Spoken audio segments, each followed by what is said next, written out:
बदले 19 से ही सावधान है। हमारे साथ एक साथ हम लोग हिंदी विभाग में काम किए हैं डॉक्टर अशोक कुमार जी, जयप्रकाश विश्वविद्यालय के हिंदी विभाग के अध्यक्ष रहे। आदमी के रूप में और हिंदी शिक्षक के रूप में ऐसे लोग कम मिलते हैं। मैं अक्सर कहा करता हूँ के बारे में बड़ी प्रसन्नता हुई कि उत्तर भारत के बड़े कॉलेज राजेंद्र कॉलेज के प्राचार्य हैं डॉक्टर उदय शंकर ओझा, इस शहर के नहीं देश के जो अंग्रेजी के बड़े विद्वान हैं, उन सबसे इनका संपर्क है और वे स्वयं लिखने पढ़ने में विश्वास करते हैं। कुछ गलत राय मैंने भी दे दी थी तो विश्वविद्यालय में चले गए। आज मैं उसको अपनी गलती को स्वीकार करता हूँ।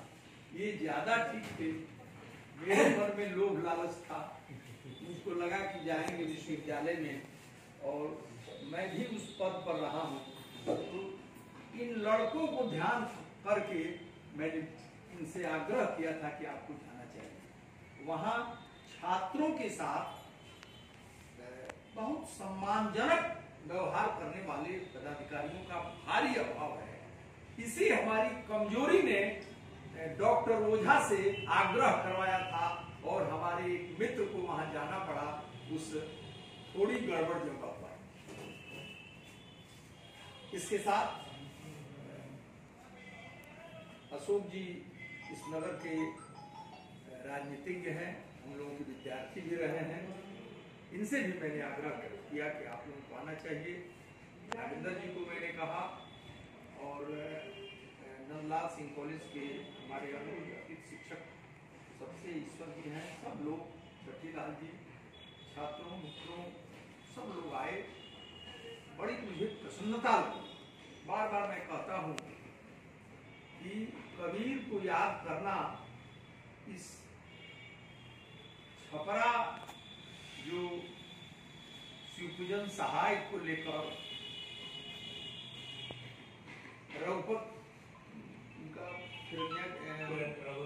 रघुवीर नारायण को लेकर, मनोरंजन बाबू को लेकर जो याद किया जाता है, और वो संस्कृत के जो पंडित थे राहुल जी वाले, उनका नाम है पंडित रामावतार शर्मा। पंडित रामावतार शर्मा पंचम वेद के रचयिता। बहुत ये मैं नाम जो रख रहा हूँ, ये छपरा के देश के बड़े विद्वान थे और इनके समानांतर तो बहुत कम लोग थे अपने जमाने में, तो हम उनके उत्तराधिकारी थे। तो अगर इस नगर की कुछ पूर्व की परंपरा रही है, संस्कृति रही है, उसको सुरक्षित और संरक्षित करना है तो कबीर को याद करना ही होगा हम लोग। अगर कबीर को हम याद नहीं करेंगे, ये एक बड़ा काम है, ये कोई सामान्य काम नहीं है। इसलिए आप तमाम लोग जब ऐसे अवसरों पर आते हैं, तो मैं जो अपने जीवन में सब काम जो करता हूं, सर्वाधिक प्रसन्नता ऐसे ही अवसरों पर मुझे मिलती है। लगता है कि इस शहर की संस्कृति के साथ थोड़ा सा न्याय हुआ, उसको हमने संरक्षित किया, उसको याद किया। इसी भाव से आप तमाम लोगों को इस गर्मी में हम लोग परेशान करते हैं। यह जो कमरा है, यह भी अभी बहुत सी सुविधाओं से सुसज्जित नहीं है। उसमें हमारी भी लापरवाही है और कुछ व्यवस्था की भी लापरवाही है, जिसके कारण ये सब विलंब होता है। और मैं बहुत प्रसन्न हूं, कबीर जयंती पर सारे हमारे मित्र सब लोग आए और आप एक बड़े उद्देश्य के लिए आए हैं। यह बात ज्यादा महत्वपूर्ण है। कबीर पर जहां तक कुछ कहने सुनने की बात है, तो आप ये जान लीजिए कि मैं इस बार इस 21 में मैं मगहर भी गया, मैं नहीं गया था। मैंने सोचा कि मगहर चल रहा है, तो मैं मगहर गया और वहां कबीर की जो समाधि है उसको देखा। वहां एक मंदिर भी बनाया है लोगों ने, हिंदू लोगों ने मंदिर बनाया है, मुस्लिम लोगों ने वो समाधि है। भाई कबीर की जो जन्म वगैरह की बात है, ये सब चीजें इस पर विद्वानों ने बड़ी माथापच्ची की है। और उसमें सबसे अच्छी बात जो हमको लगती है वो जाफरी की बात है। पूरा नाम क्या है? अली सरदार जाफरी, एक बड़े विद्वान हैं।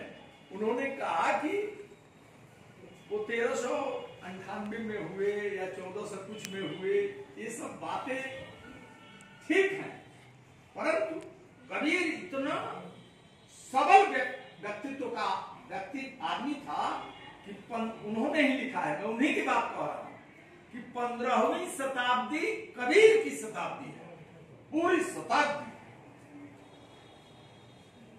और कबीर ने कहते हैं कि मैं कुछ लिखा पढ़ा नहीं हूं,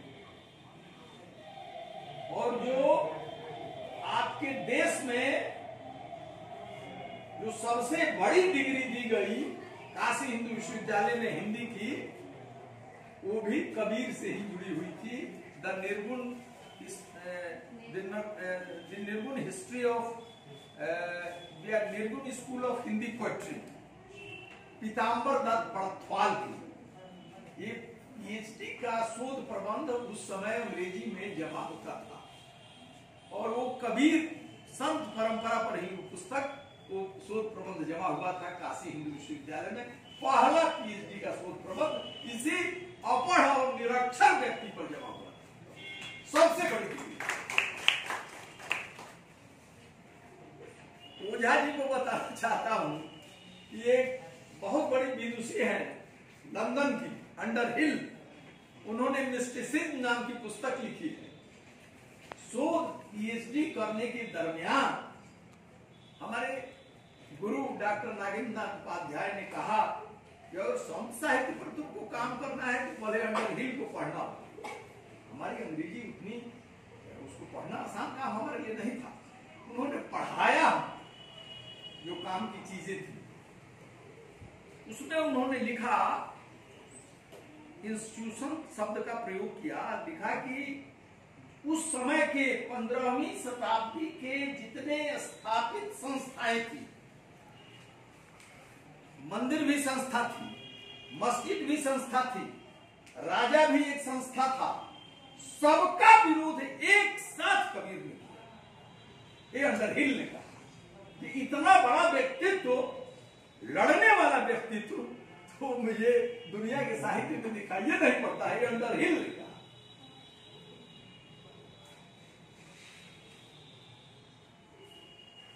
इन्होंने थोड़ा सा उल्लेख कर दिया, इन्होंने जो बातें कही है थोड़ा सा ट्रैक से ही हटे हैं। वो जो आवत जात कन्हैया टूटी भूल गयो हरिनाम, कुम्भनदास का है, अष्ट छाप का। 8 कबीर सूरदास उसके नेता थे, और ये लोग मंदिर में, मैंने श्रीनाथ जी के मंदिर में उसका गायन और कीर्तन का काम करते थे। उसमें सूरदास थे और उसी में एक कुंभनदास थे। लाल बाबू वहां ज्यादा ठीक है कि कुंभनदास जो आवत जात कन्हैया टूटी, जो लिखने का तेवर जो प्राप्त किया है, उसकी पृष्ठभूमि कबीर की है, वहीं से लिया वो तेवर कुंभनदास ने, परंतु ये है अष्टछाप के कवि। और कबीर की जितनी रचनाएं हैं उसको 3 भागों में हम लोग देखते हैं, साखी, पद और रामायणी। 3, इसको अंग्रेजी में पोएटिक फॉर्म कह लीजिए, हिंदी में काव्य रूप कह लीजिए, जितने रूपों में लिखा। साखी जो 2 पंक्तियों की रचना है, पद जो गाई जाती, झिनी झिनी बनी चदरिया, पद हो गया। और साखी और रामायणी दोनों, साखी और पद दोनों को मिला दिया है, वो रामायणी है। वो रामायण वगैरह से कुछ प्रभावित है, वो अलग प्रश्न है। इसी फॉर्म में उनकी रचनाएं। और कबीर कोई बैठ के लिख थोड़े रही, वो तो अपने चेला चपाटियों के साथ चलते थे, कहीं धुनी रमती थी, और जो अनुभव करते थे, आंखें देखी, जो आंखों से देखते थे और उसको अपने अनुभव की कसौटी पर कसते थे, उसको गाते थे, मस्ती में गाते थे, और उनके चेला याद कर लेते थे। तो कबीर के पद सैकड़ों वर्ष तक मौखिक परंपरा पर रहे।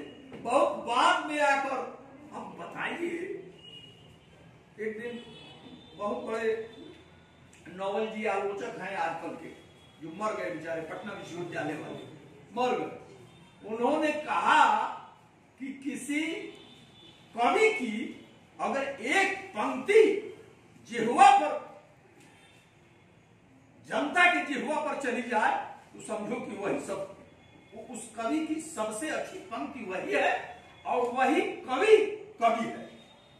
तो कबीर के सारे पद, अकड़, गंवार, किसान सब गाते ही हैं भाई। तो नवल जी जैसा आलोचक, नवल जी बड़े आलोचक हैं पटना विश्वविद्यालय के, मर गए, अभी मरे। उन्होंने कहा कि वो आंख में, आंचल में है दूध और कहानी। तो उन्होंने मैथिली शरण गुप्त की आलोचना करते हुए लिखा कि ये पंक्ति भारतवर्ष की जनता की जिह्वा पर चढ़ गई, इसीलिए मैथिली शरण गुप्त बड़े कवि हैं। एक छोटी सी एक कविता जिह्वा पर चढ़ गई। आप कबीर के तो सारे पद सुबह से शाम तक गाए जाते हैं, और कितने वर्षों से गाए जा रहे हैं। बड़े बड़े मठ बनाए गए थे, मठ थोड़े, इतना बड़ा, स्वाभाविक रूप से इतना बड़ा उसका संगठन तैयार हो गया था पूरे उत्तर भारत में।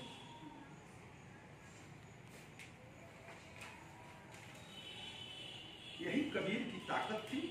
जात पर, धर्म पर, मंदिर पर, मस्जिद पर खोल के आक्रमण किया। जो आदमी के सम्मान और प्रतिष्ठा वाली बात थी, उसकी जम के वकालत की। अपनी बात में समाप्त करूं, बड़ी गर्मी है, एक संस्मरण सुना के बात समाप्त करूं। मैं पढ़े लिखे लोगों के लिए है, जो हिंदी के प्रोफेसर हैं उनके लिए ज्यादा अच्छा है। हजारी प्रसाद द्विवेदी, ये मेरी सुनी हुई बात है हजारी प्रसाद द्विवेदी से। एक हजारी प्रसाद द्विवेदी बहुत बड़े विद्वान हैं, विश्व भारती शांति निकेतन से काशी हिंदू विश्वविद्यालय में हिंदी के प्रोफेसर होके आए थे। वो जब प्रोफेसर होके आए काशी हिंदू विश्वविद्यालय में, तो आचार्य विश्वनाथ प्रसाद मिश्र वहां समय सारणी देखने का काम करते थे। उन्होंने कहा, दोनों एक दूसरे के विरोधी थे, दोनों बड़े विद्वान थे, शिक्षक भी बहुत बड़े थे, समझ लीजिए दोनों। एक काशी का पंडित था और एक बलिया का पंडित, और इंदिरा गांधी को पढ़ाए थे विश्व भारती शांति निकेतन में आए थे हजारी प्रसाद द्विवेदी। तो हजारी प्रसाद द्विवेदी कहते थे कि मैं जब गया और मैंने कहा कि अरे पंडित जी हमको क्लास तो दीजिए, पंडित जी ने कहा तू क्या पढ़ाएगा, आ गया तो जा, तुमको पढ़ाना आएगा थोड़े, हिंदी तू क्या पढ़ाएगा। तो उस समय आचार्य नरेंद्र देव कुलपति थे। तो आचार्य नरेंद्र देव के पास गए हजारी प्रसाद द्विवेदी की, हमको कक्षा नहीं मिल रही है पढ़ाने के लिए, इतने बड़े विद्वान की बात। तो आचार्य नरेंद्र देव ने कहा कि पंडित जी से हम नहीं कुछ कहेंगे, आप जाके कहिएगा कि मैं कुलपति के पास गया था। तो जब कुलपति के पास ये बात जाके उन्होंने कहा, तो उन्होंने कहा कि अरे हजारी प्रसाद द्विवेदी, तू तो हाथ देखने का काम करता है, ज्योतिष वगैरह है, पंडित है, बाकी कबीर को तुमने नीचे छोटी कक्षाओं में जरूर पढ़ाओ, तो कबीरे को पढ़ाओ, और कबीर को पढ़ाओ, और केवल पढ़ाओ इस तरह नहीं, जाकर तुम आए हो जहां से, वहां क्षेत्री मोहन सेन है और टैगोर है, उनसे पढ़ लो तब पढ़ाओ। तो हजारी प्रसाद द्विवेदी ने कहा, उसके बाद से मैंने पढ़ाना शुरू किया और मैंने कबीर नाम की पुस्तक लिखी, और तो मैं हो गया हिंदी का बड़ा विद्वान। वो कबीरनाथ की बड़ी प्रामाणिक पुस्तक उन्होंने लिखी हजारी प्रसाद द्विवेदी में। इस कथा को कहते हुए हजारी प्रसाद द्विवेदी खूब हंसते थे ठठाक कि मैं हो गया कबीर का बड़ा भक्त। तो हम लोगों ने आज एक बहुत सांस्कृतिक रूप से संपन्न कबीर को याद करना, इस संस्कृति और सभ्यता को बनाना है, आदमी को बनाना है, आदमी को प्रतिष्ठा देना है, आदमी को इज्जत देना है, आदमी को बंधनों से मुक्त करना है। भाई एक ये अंतिम बात होगी, दिल्ली हाईकोर्ट ने एक फैसला दिया है कि लोकतंत्र के बहुत दुखद दिन आ गए हैं। जिस लोकतंत्र में विरोध नहीं होगा वो लोकतंत्र जीवित नहीं रहेगा। हाँ, अब वो बात हम पर छोड़ दे रहे हैं जितना तो ये हमको लगता है कि गांधी जी ने भी जो अहिंसक विरोध अंग्रेजों का किया और देश को आजाद कराया, उसमें कबीर की परंपरा थी। कबीर उनके दिमाग में होंगे कि कबीर ने तो 15वीं शताब्दी में राजा के सामने कहा कि दौड़िया बढ़ा के हो गई बका, उनके धर्म को चुनौती दिया। कबीर कितना मजबूत आदमी था। तो वहीं से कहीं ये हमारी देसी परंपरा है जिसे गांधी ने लिया था और इस देश को आजाद कराया। तो ये विरोध का जो विरोध करने की जो ताकत है हम लोगों के पास, अत्याचार का, न्याय का, जुल्म का, उसका वो कबीर आपको सिखाता है। तुम सीखो और विरोध करो। और मैंने 15वीं शताब्दी में किया था, तुमको तो लोकतंत्र में करना है। सबको प्रणाम।